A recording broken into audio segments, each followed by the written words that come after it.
Peu de temps après, il passe aux aveux.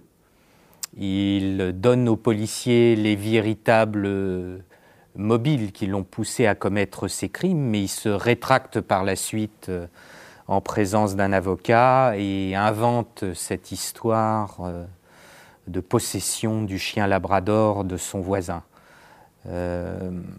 Autre fait intéressant, c'est peu de temps avant de se faire arrêter, je crois que c'est 2-3 jours avant qu'il soit appréhendé à son domicile, Berkowitz fait déménager tous ses meubles et les fait mettre dans un garde-meubles.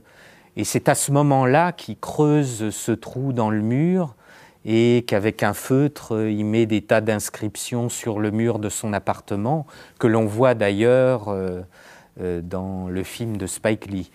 Sur le fils de Sam, sur John Wheaties, violeur de petites filles, etc. Et donc c'est très curieux, on aurait dit qu'il pressentait qu'il allait se faire arrêter et qu'il préparait en quelque sorte déjà sa défense pour le procès qui allait venir. Lors du procès, David Berkowitz et ses avocats ont plaidé l'irresponsabilité, c'est-à-dire la folie.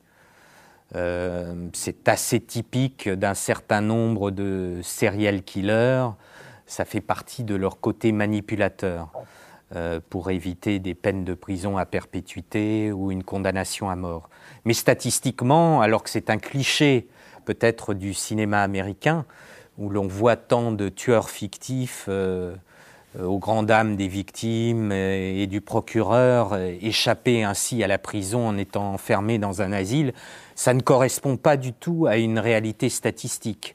Puisque par exemple, depuis le début du siècle, sur tous les procès de serial killers qui ont eu lieu, je crois qu'il y a à peine 0,2% des tueurs en série qui sont passés en jugement qui ont été jugés irresponsables et donc condamnés à un emprisonnement en asile psychiatrique.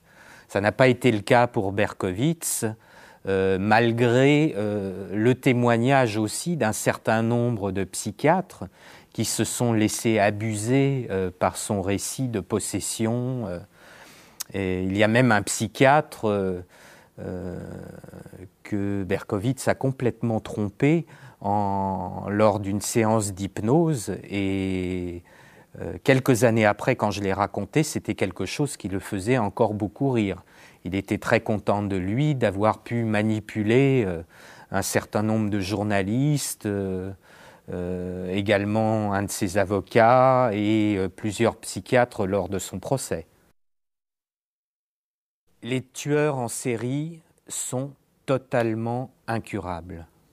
J'insiste très fortement là-dessus. Eux-mêmes, la plupart du temps, me l'ont raconté.